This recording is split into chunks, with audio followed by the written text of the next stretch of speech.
Now let us continue our discussion regarding this evaluation of independent projects. And to tell you something about these independent projects, ito yung parang higher level of our mutually exclusive alternative. So before, in our discussion about mutually exclusive alternatives, we will always try to select the best option. So parang lagi tayo merong isang pinipili, di ba? In the evaluation of independent projects, we'll try to see if we still have to choose or we could just do nothing, meaning wala tayong pipiliin. So itong mga independent projects na to, kung inyong i-compare, technically mas magkaiba sila compared sa mutually exclusive alternatives.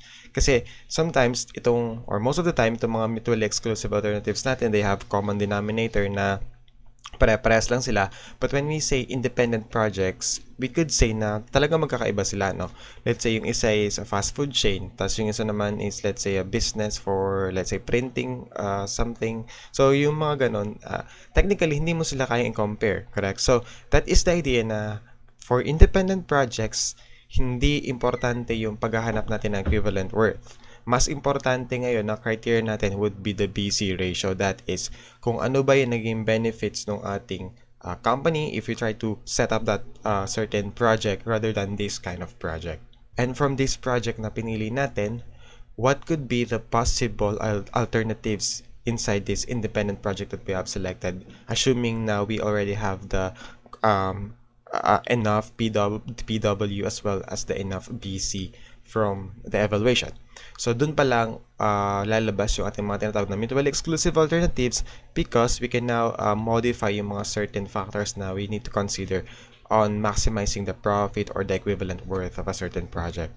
So, what we have to do here now is to identify what could be the steps in selecting the independent project, or do we still have to continue this a certain project or just do nothing, meaning hindi tayo mag-select ng kahit anong kind of project.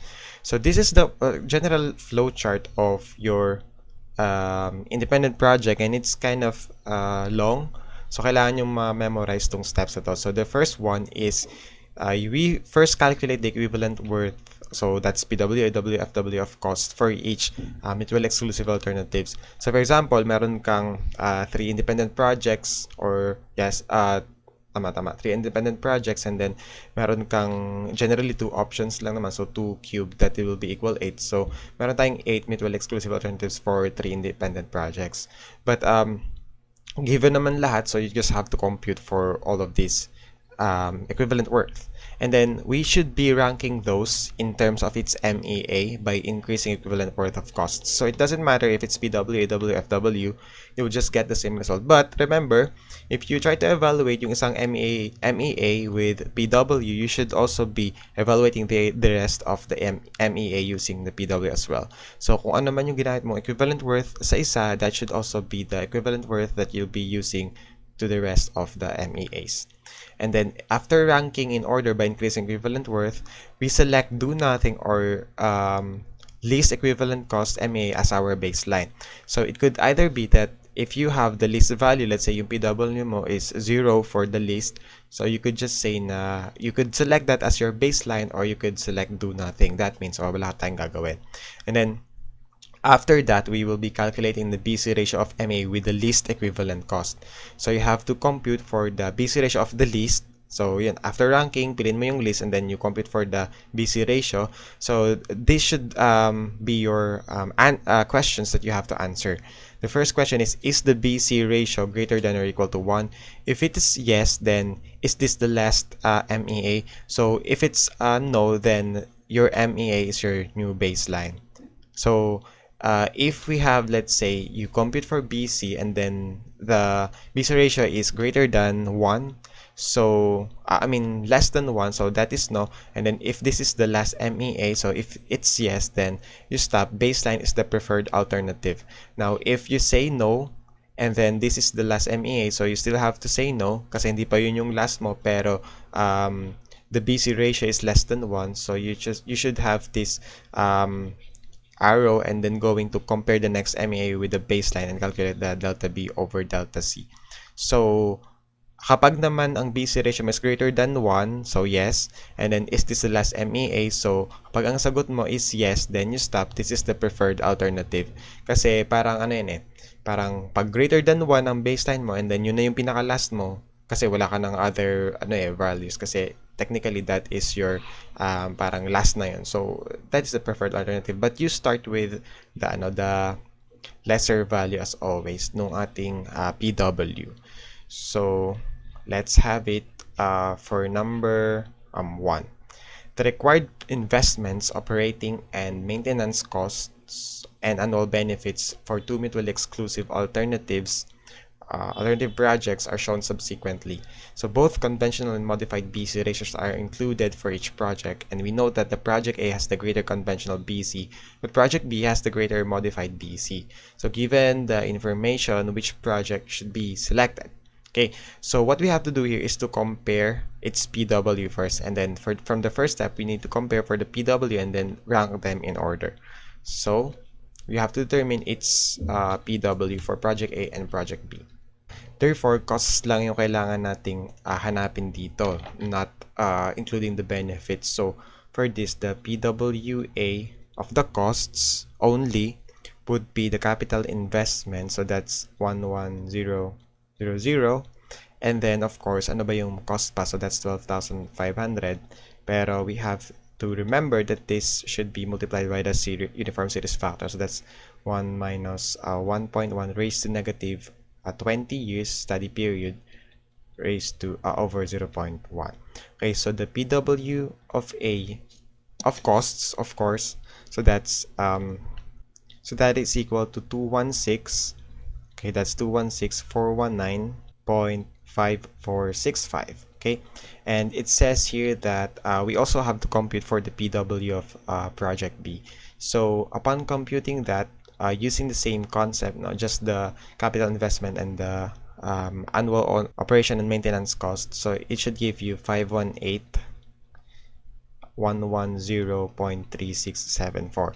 And it says in the flowchart that if you would be comparing those two, we need to select, or after ranking, so we rank the MEAs by increasing equivalent worth of cost, so the least cost is obtained from the PWA rather than PWB. So after that, we select do nothing or least equivalent cost MEA as a baseline.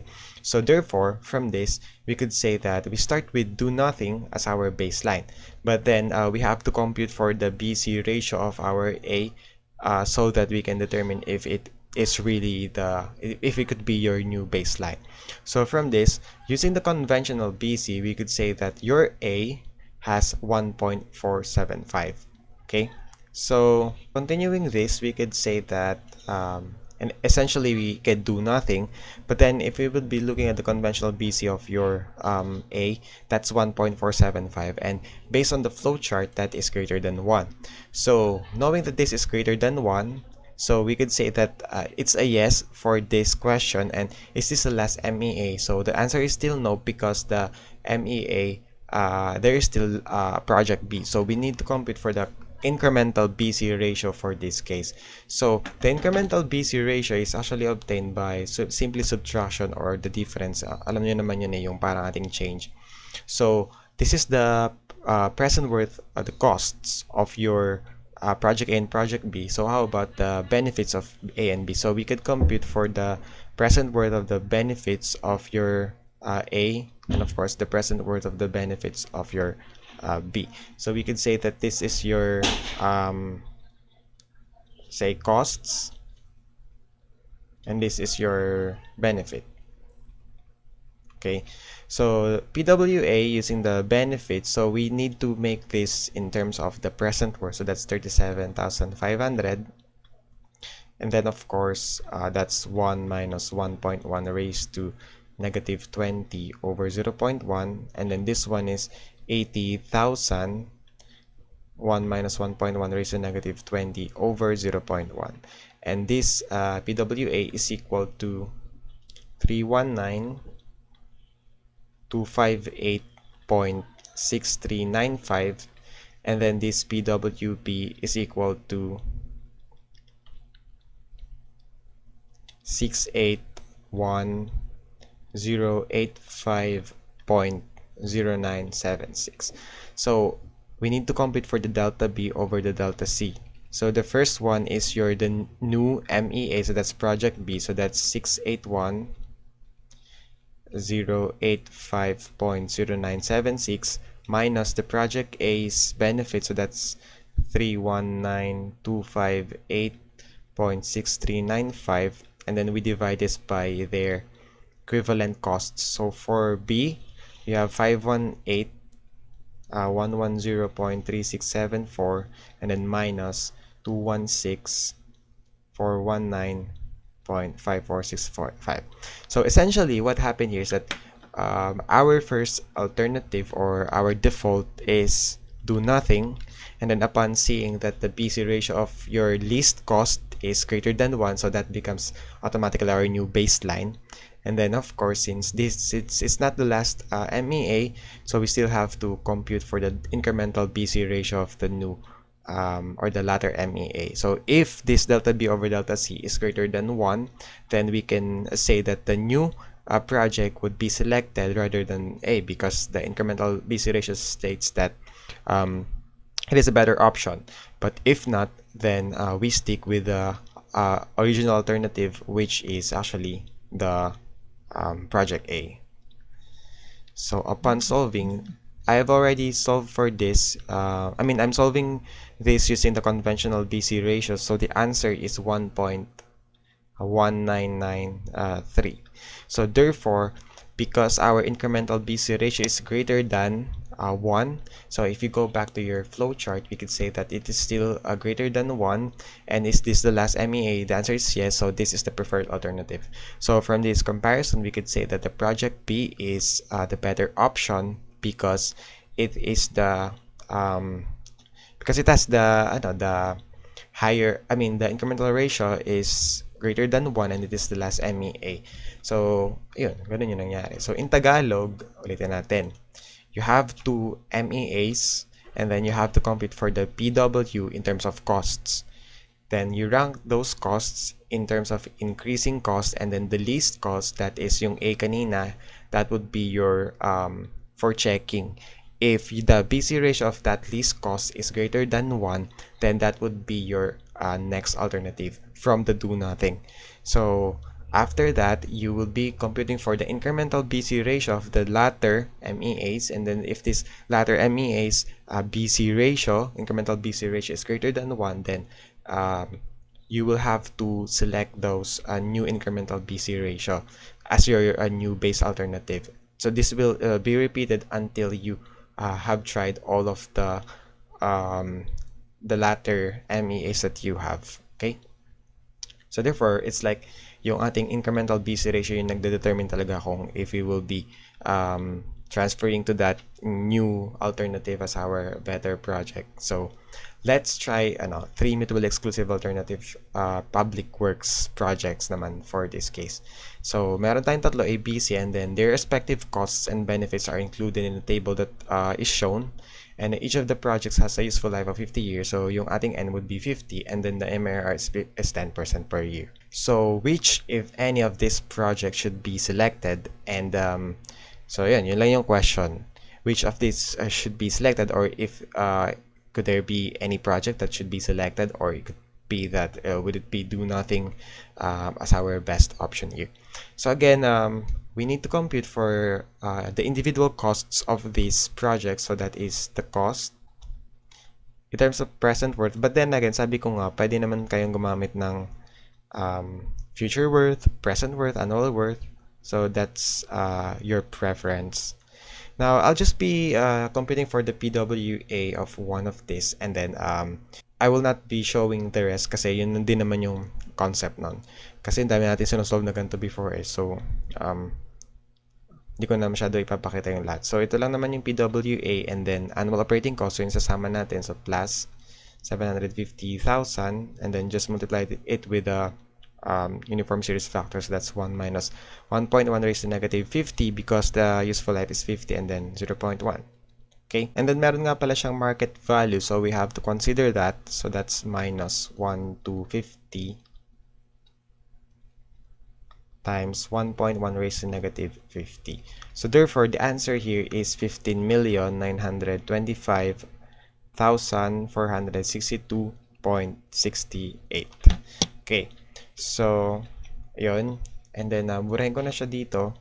Lipat ko na lang siya dito. Okay. So, that is 15 million. Hindi nyo na kailangang i-negative pa to. Pero kung gusto nyo naman, para ma-indicate na cost, pwede naman. So, that's 15,925,462.68. So, I'll be utilizing the same concept for B and C, and this should give you 17. Yung nasa baba, actually nasa baba na yung sagot.